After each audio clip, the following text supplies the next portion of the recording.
Another day filled with injuries. Here we go. Justin Verlander will begin the season on the IL due to that right shoulder issue that he's been dealing with. JP France will be the Astros' 5th starter in the meantime.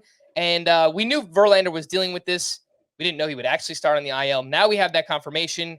Have you guys lowered Verlander in the rankings? I lowered him before this because I think I was the most concerned about his shoulder. I'm actually less concerned about it now because it sounds like he's been throwing without any setbacks. He had a 60-pitch bullpen session over the weekend and felt no pain or discomfort afterward. He's just behind schedule.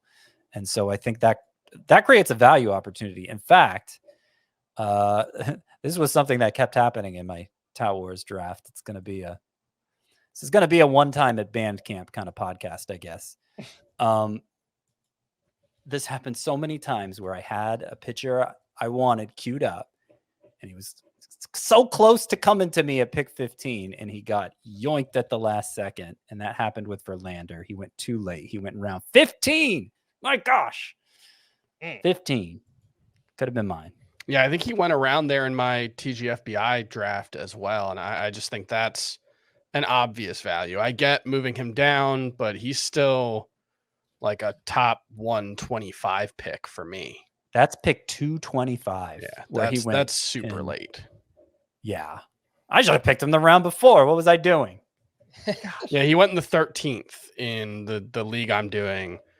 I had him and Shota Imanaga queued up, and they went the 2 picks before me. And love to get sniped in the 13th round. Sorry, Chris. Lucas Giolito has been diagnosed with a flexor strain and a partial UCL tear in his right elbow. Season-ending surgery is a possibility. I'm thinking it's a little bit more of a, probable outcome at this point, unfortunately. Brutal news for the Red Sox, who just signed Giolito this offseason. He was not drafted in Scott's Tout Wars draft here on Tuesday night. Updated Red Sox rotation: Brian Bayo, Nick Pivetta, Cutter Crawford, Garrett Whitlock, and Tanner Houck. Though they can easily sign one of Blake Snell or Jordan Montgomery, they have been linked to Montgomery recently. Bad news for Giolito. Let's say they don't sign one of these pitchers. Any interest in a Whitlock or Tanner Houck, who seems maybe more cemented in the rotation now? I think they're both interesting. Yeah. I think Garrett Whitlock is probably more interesting personally because I think there's a better chance that his stuff plays up as a starter. Houck is still sort of limited, I think, in terms of his repertoire, but we've seen, pitchers with one really great breaking ball and then a pretty good fastball survive and even thrive as starters over the past couple of seasons. So definitely don't want to write Houck off, but nope. Whitlock, and this might just be me. I've always been really interested in Whitlock. He's got that really good changeup. He's had some really good moments as a reliever, especially. And so I'm interested to see what he does as a starter. He's got great control. Quality of contact against him before last season had been really good. And so I think if he can get back to who he was in 2021 and 2022, I think Garrett Whitlock has some upside. Houck,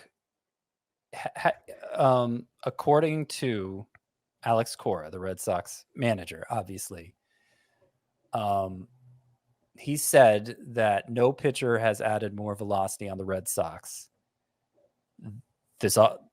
coming into this spring than Tanner Houck. And he's performed well. He had 5 strikeouts in 3 innings in his, I'm not sure if he pitched today, but his prior outing. And, has had a 13% strikeout rate for his career. So I think there's a lot to like there. But yeah, if they bring in Jordan Montgomery or something, it's back to being a competition between Whitlock and Houck.